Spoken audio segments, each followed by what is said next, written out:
but that works out. So I just want to say welcome to everyone and thank you so much for joining us with this exciting session. So this is our first of 6 different workshops we'll be hosting till the end of April. So stay tuned for other ones that will be promoted. So this session is hosted by the Manitoba FASD Coalition and the Manitoba FASD Family Network. Before we proceed, I just want to share an acknowledgement that the Manitoba FASD Coalition gathers and works on the treaty land of Manitoba, traditional territories of the Anishinaabe, Cree, Oji-Cree, Assiniboine, Dakota, Deni's people, and the homeland of the Métis Nation. Today, we have a great presenter, Kally-Anna Clinton, and we are pleased to have her with us today to speak about declarative communication. And she is a registered speech language pathologist, a certified relationship development intervention program consultant with a passion for supporting caregivers on their journey to improving their connection and relationship with their children.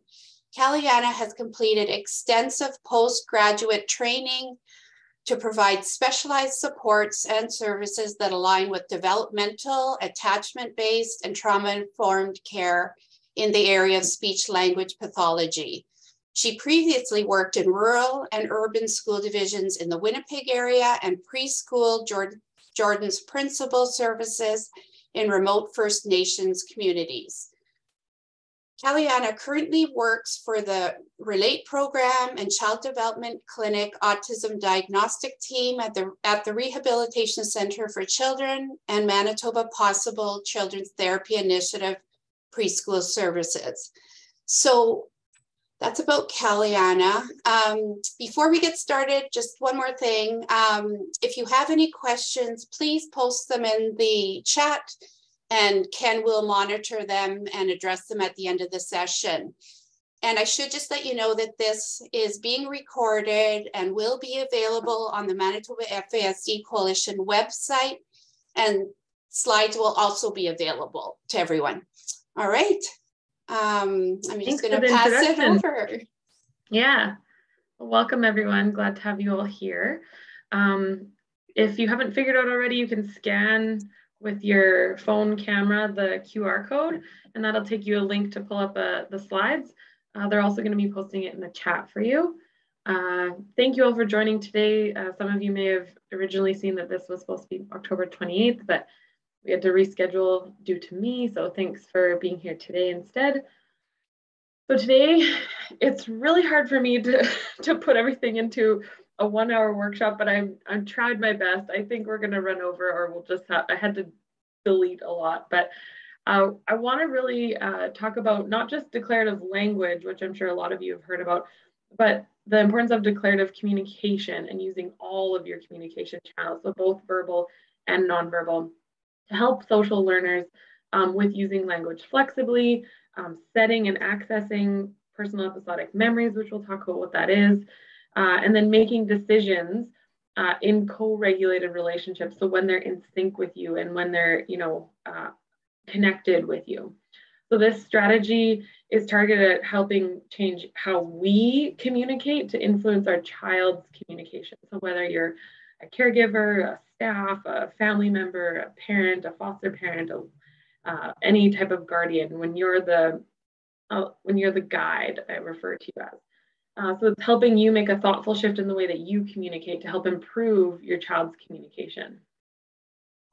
So where I got all this information from, first from my speech language pathology bachelor's degree and master's degree, and then I had a great mentor, Stephanie Motez, which some of you might have known, who was my colleague. She just retired. She's still doing private practice, but I learned a lot from her in my final grad placement. And then I went on to work with her. So I became a RDI consultant, which is Relationship Development Intervention and Training. Then just recently, during the pandemic, this lovely book came out, the Declarative Language Handbook. So I'll be referencing a lot of information from here. I'm very familiar with everything in this book because the author, Linda Murphy, is a speech language pathologist and RDI consultant like myself and my mentor, Stephanie. So I really, once she had this in the book, it was really great to be able to share with teachers and school teams and parents. I also gathered information for this presentation from other SLPs like that I don't personally know, like Carol Westby and Kelly Vest. So today the targets for the caregiver would be how to use everyday interactions to help children learn how to connect with others through storytelling, through making plans, through expressing emotions, and then to create opportunities for the child to discover what to do rather than being told what to do.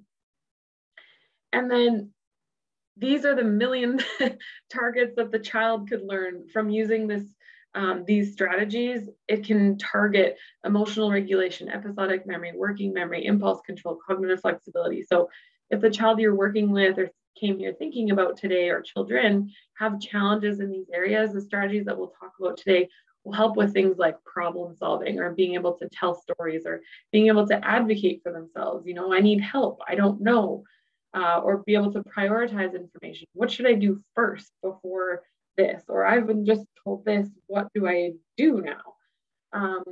Impulse control, so waiting your turn, focus, staying on task or on topic, feeling okay with mistakes or uncertainty. So when something goes wrong, how to handle that rather than, completely dysregulating and being overwhelmed. So you can refer back to this slide if you're thinking about like what goal areas is this targeting.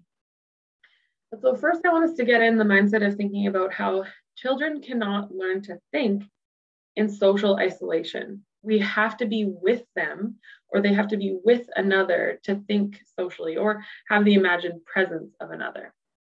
So foundations of the adult mind are first developed in the first years of life through thousands of hours of active engagement through and with others' minds. So our children who have social learning challenges might have missed, because of the way their brain is wired, might have missed some of these hours needed of engagement through and with a partner. And so it's our job as caregivers to help them, re-experience those experiences to help them along their developmental journey. So it starts first with back and forth communication. So socially dynamic thinking, which is what we need to have conversations, requires many thick integrated bands of connective tissue in our brain for our brain to all work together. And we need to combine all of this information to develop a meaningful response. So let's watch this video here.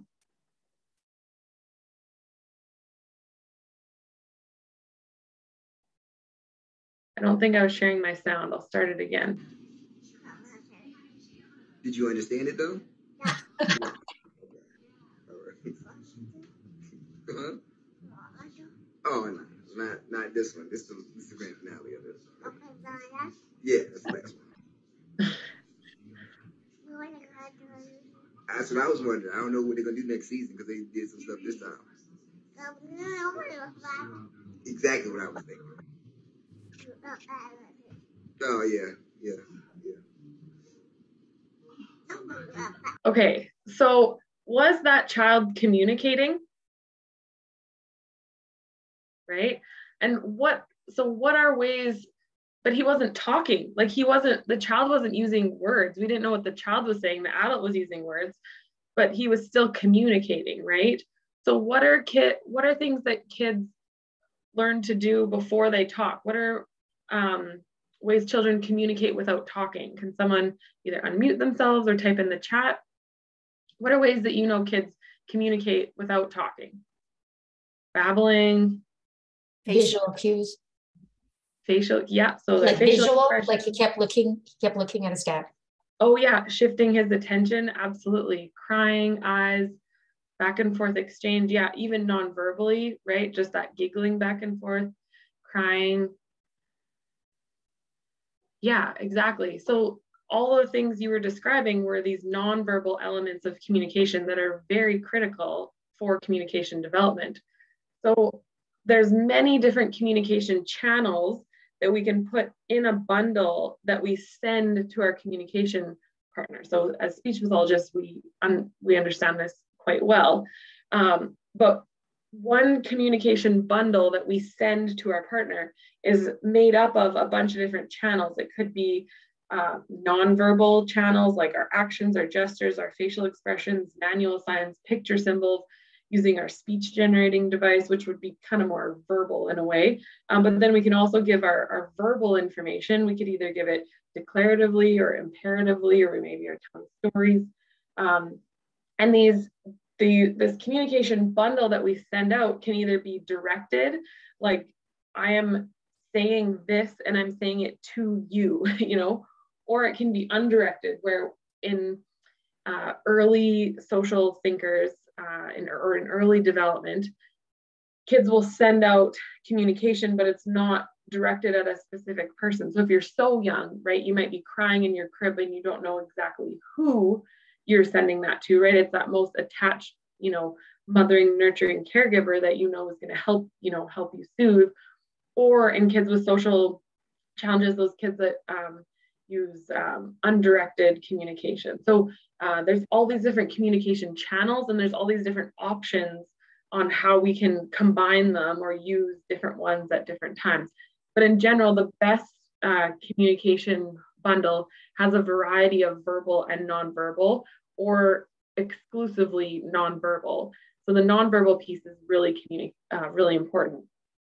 So for example, in the phrase, I'm ready, we can say I'm ready a bunch of different ways. So like number one, I'm ready to catch a ball. So I'm ready, you know, or I'm ready.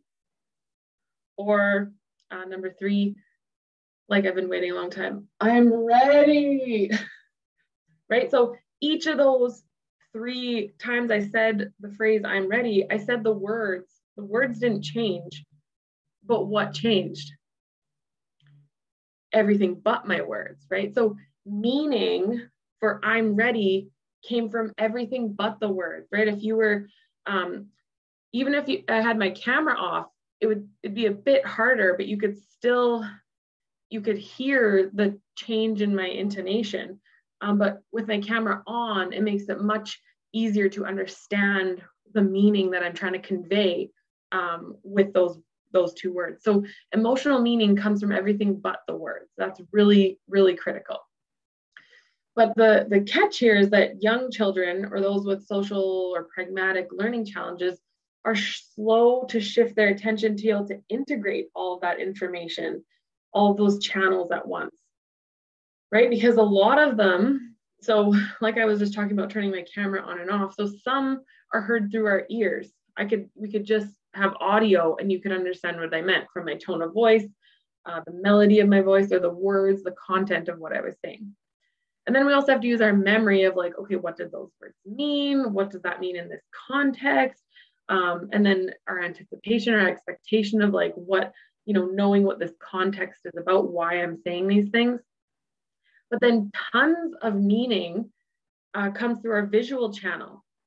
So knowing how close we are to our partner, knowing the actions that partner is using or seeing the gestures that they use, or the facial expressions, or the props that they might have in their hand, right? You'll know why I quit talking if you were looking at me, because you would have noticed that I took a sip of my mug, right? It wasn't just a glitch, right? You noticed the prop that I had, and that was socially appropriate for me to stop talking while I was sipping, right? So you needed to use your eyes and your visual channel to make sense of that. Or now, if you weren't watching me, you could hear that because I explained it through my words. Photos can also be just another thing that you have to shift your attention to. So there's the visual channel that you see like from a person, And then there's the visual channel where there's like a visual that you also have to shift your attention to. So the more parts to the channel, the more things you have to shift your attention to. But these children with pragmatic challenges or these social learning challenges are slow to shift their attention and to integrate all of those channels all together because of their neurodiversity, because of the way their brain works. But their brain can grow and change in these experiences, and that's why we're talking about all these strategies, because they can work for your child. So one thing to think about first is that for communication, we have to prioritize co-regulation. So you have to be in sync with your partner. So taking time to connect, setting up situations where they're tempted to decide to attend to you because they're curious of you. They want to maintain that close connection with you. They want to see what you're doing. They're with you. They're sharing your mind. Remember that through and with others' minds. They reference you because they're uncertain or they're trying to look for hints. That curiosity is developed. This video, you'll see it. So see how she takes a moment to connect with him before starting in with the game. Not to mention all her great gestures and actions. And so just taking that, and it doesn't, like that video I wanted to show you, that it doesn't take long, right? I only showed you like 10 seconds of that video, and in that moment, she was able to make time for that connection and that attunement, and that's so critical for communication. Another thing you can think about is adjusting your pacing. So making sure that the back and forth, I think someone in the chat mentioned back and forth communication, that has to be balanced. If it's all one person giving and the other person not responding or giving, then that's a very uneven. So if you think of yourself in a canoe, has anyone ever, tried to paddle with someone who wasn't paddling, right? You're gonna go in a circle. So we need to have that shared, each person paddling.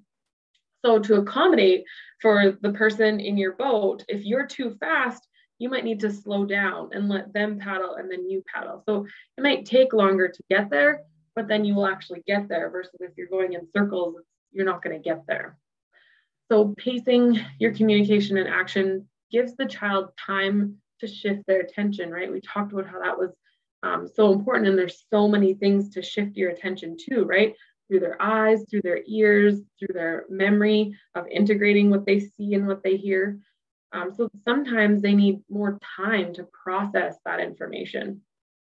How are you going to achieve joint attention or consensus about what you're communicating about if you haven't heard their feedback or their input or their connection, right? So joint attention is where like I look at something, or I look at you, and then I look at something else, and then I look back to you. That's that 3-point gaze shift. And how are you going to establish that if you haven't looked to them and then the thing you're referring to and back to them, right? You need to have that connection. So this is a mom example of slow pacing here.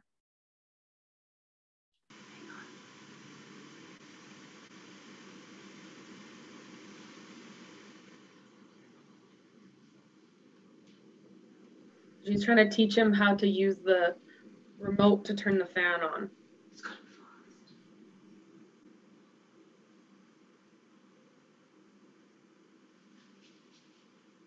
I'm just thinking about this for a little bit, because last night you pushed lots of buttons and you only need to push one button. And the button to push for on and off is the orange one. Oh, you turned it off. I'm going to take a turn. I'm going to push the orange. So see how she paused to wait for his reply? He didn't verbally reply, but she waited for him to shift his attention to her before moving on. So sometimes for children, that is the pace that you need to go always. For some kids, when they're emotionally dysregulated, slowing down just for a short period of time can help them through that moment. But so the only way to know how to best match your pace is to be paying attention to your child. Okay, so let's talk about declarative communication and what that means in terms of all this co-regulation and pacing stuff. So this early nonverbal declarative communication leads to later declarative language. Remember, children learn to communicate before they learn to talk. So I'm calling it declarative communication to get to declarative language. So this early declarative communication is about sharing your emotions, attending to your partner's indirect influencing, using gestures, referencing facial expressions. This stuff is what roots your communication through the hippocampus, that emotional center in the center of your brain, and your emotional brain and your limbic system. So it's right in the center. No wonder all of our parts of our brains have to work together, because that emotional meaning is in the center of our brain. So that means it's passing through, it's easily accessible by all parts of our brain, and all parts of our brain have to use it. Then we can add words, which is in the left side of our brain. And words add meaningful communication to help us describe and share these emotions with other people. And we keep adding more and more complex language as it's needed. We only first start, like, the emotional meaning is so important that in typical development, kids don't learn to use first words until they're like 12 months, 18 months, right? That's how, like, we have 18 months of other development going on before words are important. So this emotional, not declarative communication is really critical. So using this multi-channel broadband communication with our children, regardless of their age, is going to be really helpful, especially when we know they're a child with gaps in their development, with traits that are preventing them from having more sophisticated communication. So, like, this is the same mom again. I had to use, because the session was being recorded, I had to pull videos from YouTube and not use the ones that parents have sent me. But the handy thing is you have these videos to reference later. So this is the same mom. She's an RDI consultant and a mom.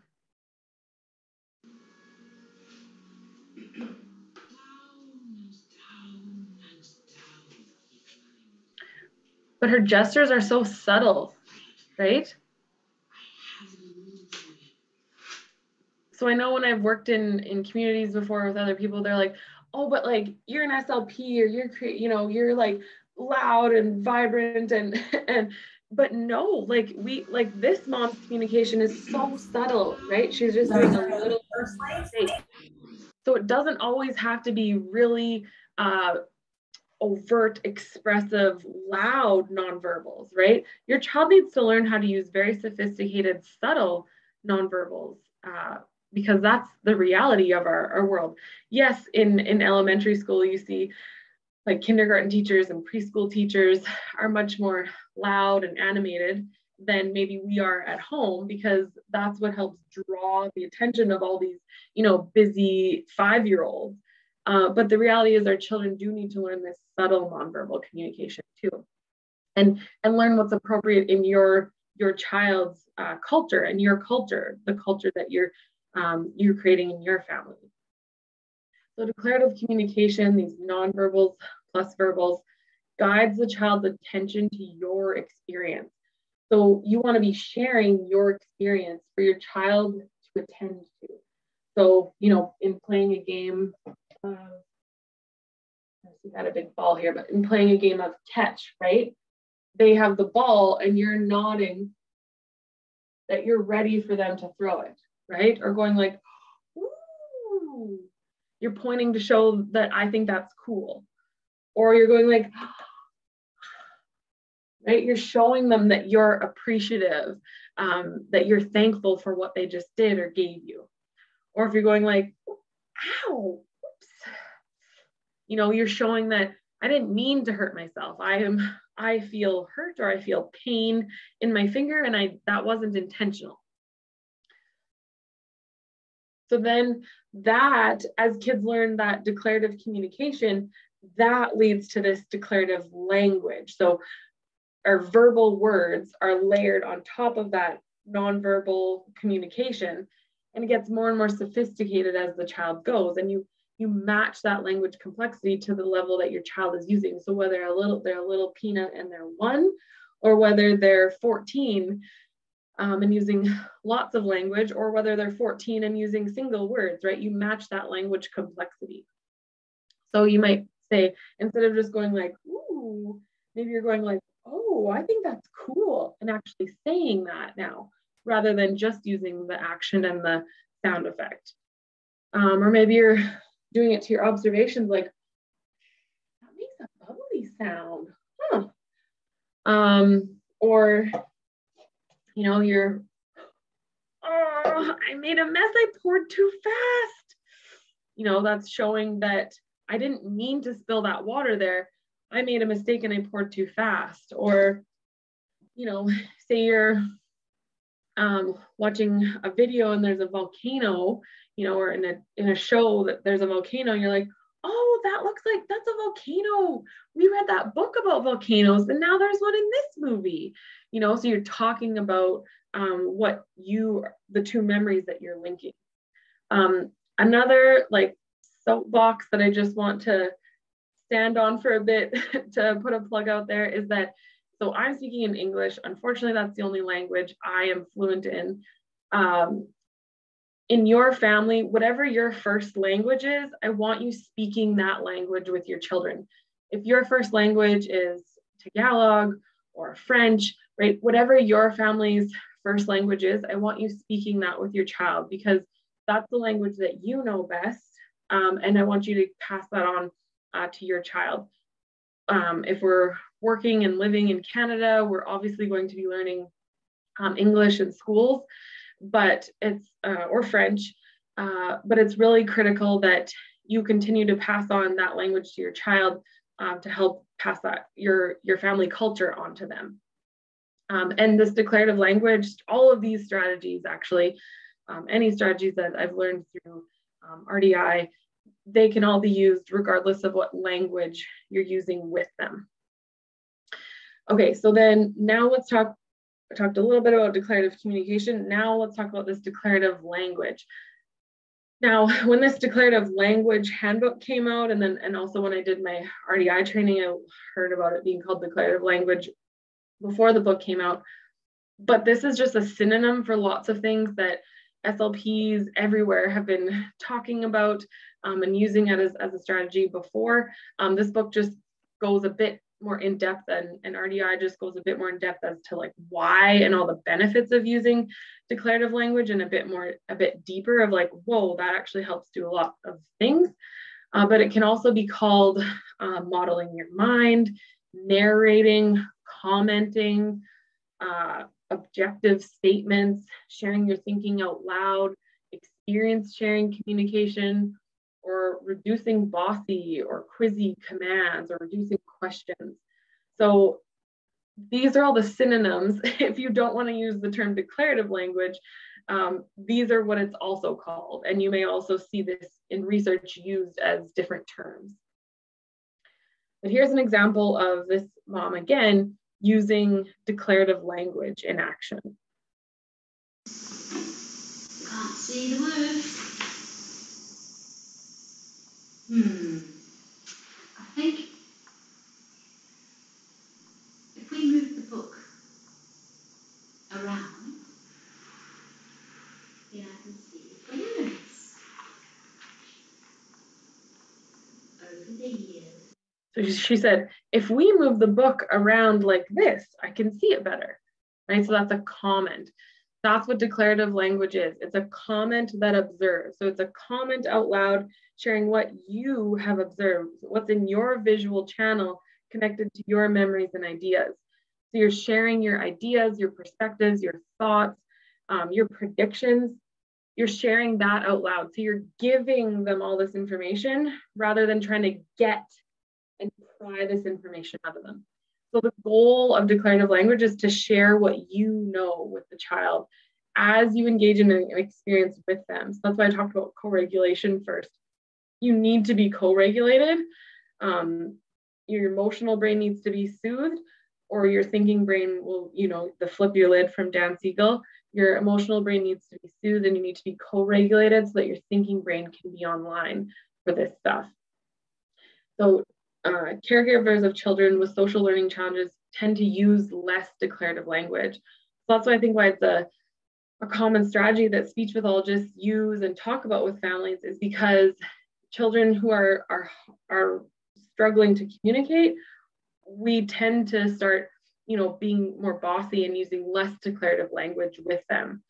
And we do it not intentionally or not in a mean way. We do it because we're trying to, create shortcuts and be like, oh, you're not saying thank you. I'll just tell you to say thank you. So say thank you. When we think we're helping, but really we're not doing what we did for all the other kids in our life to help them learn to communicate better. And children demonstrate better language skills and problem solving skills when caregivers use these meta cognitive words like, I think I'm gonna put my shoe on first, or maybe I'll put this one over here. Or so these thinking words like maybe, I wonder, I'm not sure, what if, or because. So those thinking words really help our children. So here's a word bank that I took from the book from Linda Murphy. And if you wanted to buy this book, it's $13 on Amazon. You can get it like mailed to you, or you can get it a digital copy, and it's also an audiobook. Or at Sky Center, at the Family Resource Center, the lending library at Sky on Notre Dame, the old Mr. Christie's Biscuit building. These are available in our library for families or teachers or anyone to borrow. And it's free to borrow. You just have to sign up for a library card through, and it's a service available through Rehab Center for Children. So contact me if you need help tracking down the book. Okay, the word bank in this book to help you think of what to say. So the pronoun that I want you to just think about using first is always I. Like, say statements from your perspective, like I think, I notice, I wonder, I bet, or I don't know what to do here, or I see a missing piece over there, or I don't like that flavor. You like that flavor, but that tastes yucky to me. I'm glad you like it, or I don't like this one. It's too soft, or oh, I like how that one feels. It feels soft. I do like that. That I think that looks fun to play, or I think I want to try do that. You can also use words that communicate alternatives and possibility, like adding sometimes, perhaps, sure, maybe. So just showing that things aren't so black and white, that we do make these decisions and we don't always know everything. In her book, she said she has the other pronouns like we or us or let's, like, let's go try that, or we should put that here. Those technically are declarative too. I just tend to notice that kids who are really sensitive to that manipulation, they're really sensitive when you say we. So it's better to start to try with the I statements first.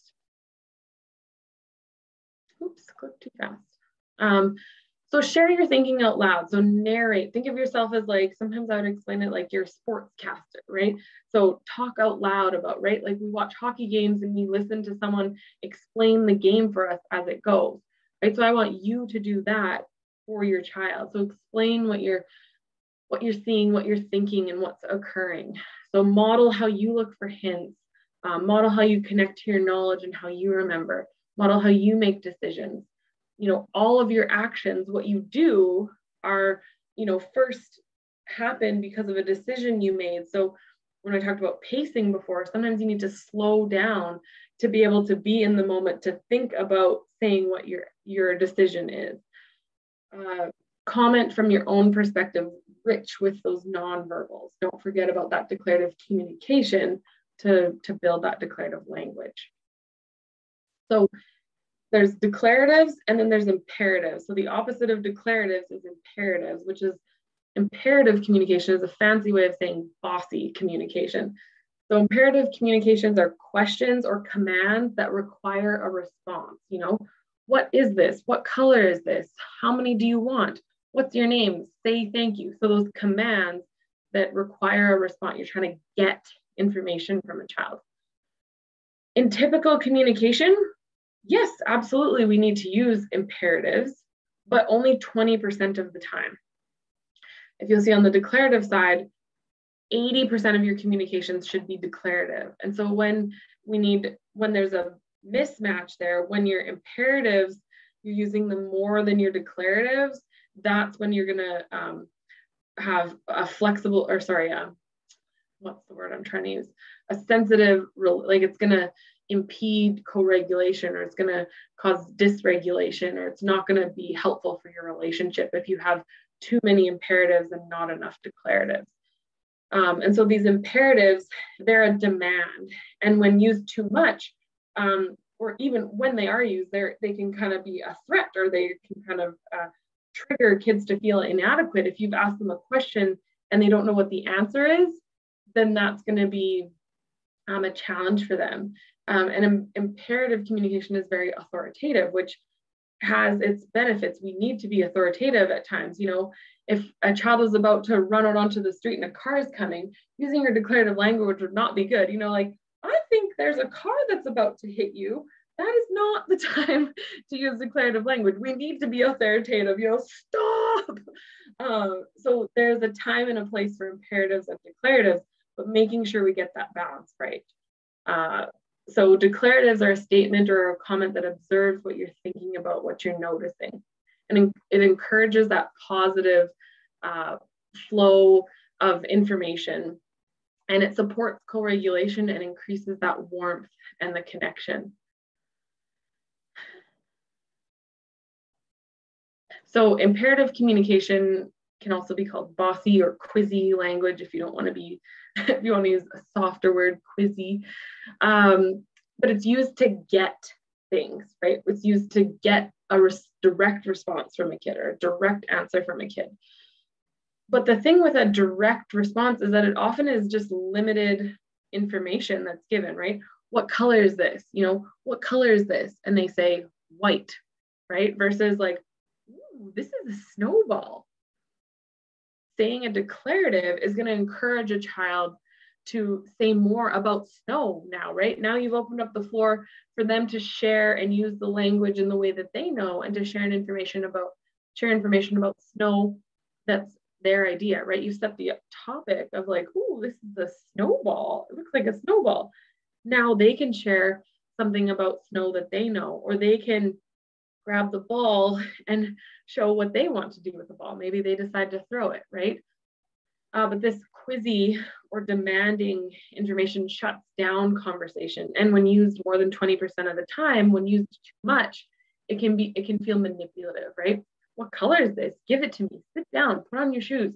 What's her name? Say hello, say thank you, say please, right? So it can, when you're too authoritarian, it can really shut down conversation. If you want more information about kind of this topic, this Alfie Kohn is a really passionate advocate about moving from rewards and punishment to love and reason to help our children. This is another great little handout from, her name's Diane Kally-Anna. The link for where you find this handout keeps changing, but this is the most current one that I can find, so hopefully it works for you. But it talks about, she doesn't talk about declarative language specifically, but like you're aware, I'm aware of all the synonyms. It's the same, she's getting at kind of the same thing, and even co-regulation a little bit. But she argues that good job is largely irrelevant and interferes with this dynamic social interaction. Good job just kind of shuts down conversation. And when compared to what other language strategies we can use with our children, good job is pretty vague and brief and doesn't model a nice rich language environment. So it doesn't provide specific enough feedback, right? If the child, you know, places it in and I say, good job, like, good job that I'm standing, good job that I'm not hitting, good job that I got it in, good job that, you know, like, what was a good job? So instead I would say something like, oh, you got it in, oh, thank you, you were the dropper and I caught it, right? So that would be a more specific language-rich information that would help encourage co-regulation and keep that interaction going. And think about questions not being connections. So questions can increase anxiety for many kids, right? How was school? How did your test go? Did you get along with the other kids? Right? If a kid comes home from school and you're asking those questions repeatedly, it can really shut them down. Versus saying, oh, you look like you had a long day, or I was thinking about you during your math test, right? That's going to open them up to more learning and thinking. So make sure you're doing some job talk during do together activities. You know, define your role. Like I was saying, oh, you were the thrower and I caught it, right? Or describe what is outside your role and you might need help with, like, oh, I can't reach it, or oh, there's no room for me to sit here. For sake of time, I'll play this video. So this is a fun do together activity. We're going to hop the line. Ready? Yes. Set. Hop. So that mom just talked about what her job was, and that child joined in right away. Okay, so let's take some time here to help you practice this declarative language. So here's 2 ways to say the same thing. Which one's the declarative one? So you can either type in the chat, or if someone wants to unmute. So what color is this? Count the red ones versus I like this one. Ooh, look, there's 1, 2, 3 of them. Was it A or B is the declarative one? B. Yeah, nice work. You got it right. Thank you. Okay, the second one, go line up. Or, ooh, I see everyone else standing in line. Which one's the declarative one there? B again, right? Because you're sharing what you are seeing. What about this one? Oh, I can't reach it. Or, give it to me. Which one's the declarative one there? A. Yes, nice work. Okay, and then the last one. Thank you for the cookie, Mrs. E. Versus, say thank you to Mrs. E. Say thank you to Mrs. E. Which one's the declarative one there? A. Who here's been guilty of telling a child to say thank you, say thank you? And how authentic is it when a child's been told to say thank you? When you're the person, like, say you're Mrs. E, how good does it feel when the adult says, say thank you to her, and the child's like, thank you, right? It's much more authentic when it truly comes from them. So modeling it for them is going to be really powerful. Okay. So these are all bossy statements. Let's practice changing them into declaratives. And first I'll share a little story that I always talk about that I'm triggered by when I see this. So I used to work, one of my first jobs was in a school, and I had a little office down in the basement of a school. SLPs, we kind of get stuck wherever you can find room. But so my printer was upstairs, like in the staff room. It printed like to the main printer. But so I would try to print things while classes were in session. So I wasn't in there in the recess and lunch when teachers were usually really frantically, printing something that they needed quick. So I went in there when it wasn't as busy. So in other words, that put me in hallways in the school when there's usually no other adults in the hallway. And usually it's just those kids that are like going to the bathroom or going to get a drink. And that's like prime time to catch kids running in the hallway, right? Because they know there's often no one else in the hallways and they can get away with running down the hall. So it was a small school, so I started to notice that it was like some of the same kids doing this over and over again. And so I always just told them, stop running, stop running, stop running, stop running. And then that just didn't sink in. That didn't give them enough motivation as to why they should stop running. It was way more, convenient and quicker to run. So they just kept running. And I wasn't there that often anyways. So when I learned through my RDI training and stuff, I was like, you know what, maybe I'll try to be more declarative and share my emotion shifts and share my thinking out loud. And so I was coming out of the staff room from getting my printing, and these kids were like bolting down the hall. It was like a big group of them this time. And I just was like, oh, you almost ran into me. You scared me. Oh, I thought I was gonna like drop my papers. Whoa, you were running fast and I didn't expect that. And then I carried on. Well, guaranteed that sunk in, right? I connected with their emotional brain and their thinking brain was online, and they remembered my story. Now I've motivated them to decide to stop running. When I just told them to stop running, it wasn't as powerful as me giving them from my perspective what I was feeling and giving them that opportunity to make a decision to stop running themselves. Okay, so what about this? Tell us what you did today. Right? That's bossy. How could we change that to be declarative? You want to know what they did, so what could you do to model that? Does anyone have a guess? Say what you did. Yes, exactly. Share something you did today to give them an example. Perfect. What about pick up the books? You know, you want them to pick up the books, but what's the reason behind why you want to pick up the books? What's the declarative that you could share?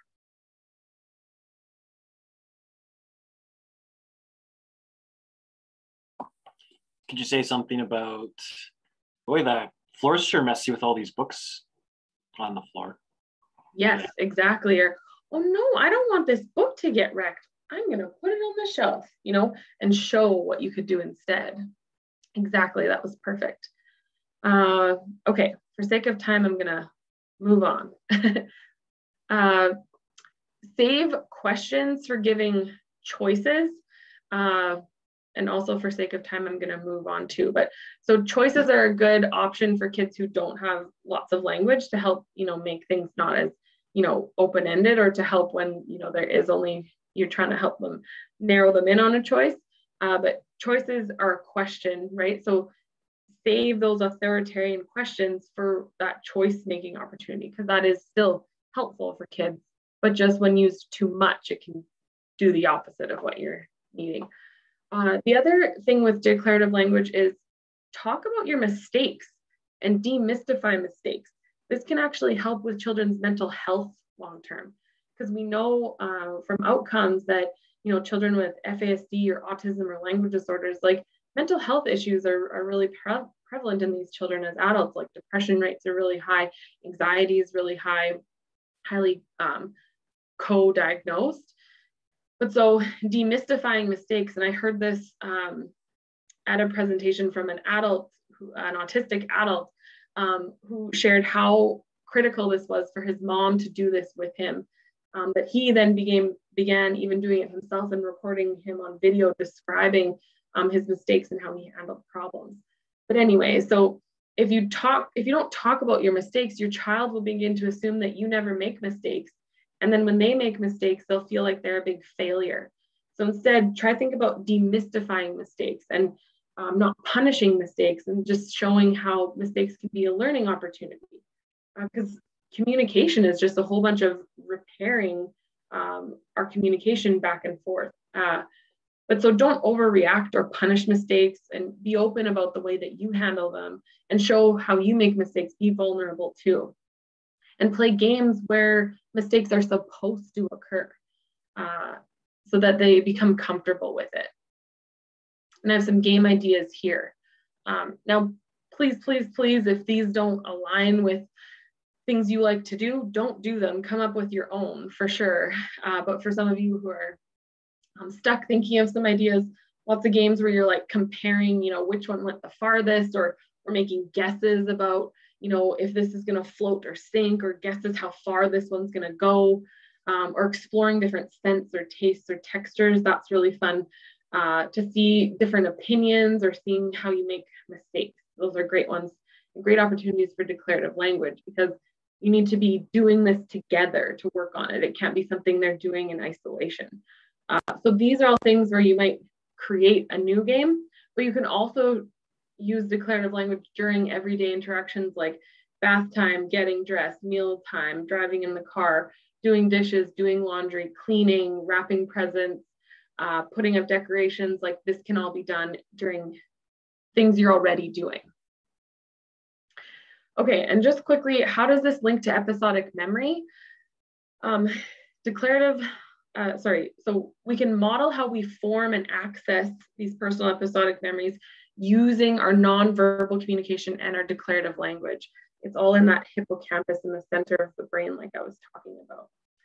So there's lots of different types of memory, but autobiographical memory is really important because it helps with self-regulation, so behaving yourself, solving problems, making decisions, that personal agency, that personal advocacy, telling stories or tattling or conversation.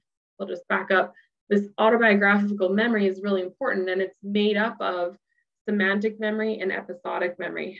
So semantic memory is that, you know, this is a fire, those are rocks, there's logs in the fire.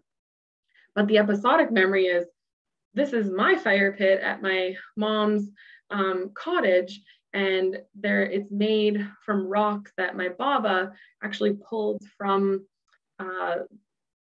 using the rock collector. And my baba passed away about a year ago. And so this is really special to have these rocks now at my mom's cabin that my baba actually picked from the fields. So that episodic memory is the emotional meaning and the emotional part of the story. The semantic memory is just my knowing of the facts of this is rocks and this is fire, right? So we needed both of those information, but the episodic memory is what helps us use that declarative language. So to help our kids tell stories, use that declarative language because it helps draw their attention to bits of the story they wouldn't have noticed. It helps children learn to interpret a wider range of emotions. It helps them learn what that picture or that story or what that situation means to you. In terms of language concepts, it helps them understand past, present, and future, right? So being able to talk about what happened in the past versus now versus in the future. So share those stories out loud. So be declarative. Transitions also help, episodic memory is also critical for transitions. And for transitions to be successful, we need to connect to our episodic memories in order to travel to the future.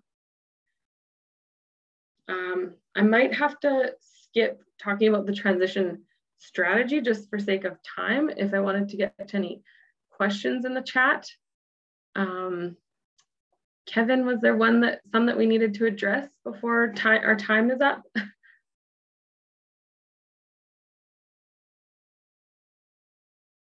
Hi, Kally-Anna. I hadn't really noticed any. There were a few comments, so I think you can just go right as far as you need to go till 1 or so. Okay. Thanks. If anyone has questions, please pause and interrupt me if you need. Okay, so where was I? So episodic memory plays a successful role in transitions because when we announce, you know, it's time to go to gym, sometimes that's not enough information, right? If we just use our words or just show a visual, that's not enough information to help our kids. So for kids where that's working, that works. But for kids where that's not working, I encourage you to try this transition strategy, which is using your declarative language, because triggering the episodic memory enhances the experience and motivation for them to join in. And so we need to use our declarative language to help them connect to their memory of what's coming up next so they can feel competent and decide to join in. And that transition is going to be much smoother. This is broken down into 3 steps. So first step is all about co-regulation, right? Connect with them, join with them in their space, and draw their attention onto you, you know, establish that co-regulation. And then step 2 is everything I talked about, declarative language. Be declarative with your actions, your gestures, your facial expressions, you know, tell a story about what's coming next. And then step 3 is invite them to join in. So stand up and offer your hand, or say like, I'm gonna go now, and pause and see if they're gonna join in. And now, of course, this needs to be tailored to your child's language level and complexity. But this is gonna be your best bet for helping kids who struggle with transitions to connect to their episodic memory to help them join in. So a summary of everything we talked about today is like, as guides, as caregivers, we need to be mindful of what we send to our child and tune in to our child to understand them. So what do you send your child? Do you send them imperative or bossy communication, or do you send them declarative communication? Is that 80-20 balance there? Are you using exclusively verbal words, or can you mix in some nonverbals? How's your pacing? You know, move from getting the child to say something to giving them declarative language to model that for them. And what do you understand from your child? Have you made a connection? Have you co-regulated with them before asking them to transition? What are their behaviors and their expressions telling you about this situation right now? What is that communicating to you? Are you noticing what they're telling you? Honor all their communication channels. You know, don't force them to say something if they're saying it with their nonverbals. Model with your nonverbals what emotions and how those are conveyed. Use your declarative comments 80% of the time. Meaning comes from everything but the words.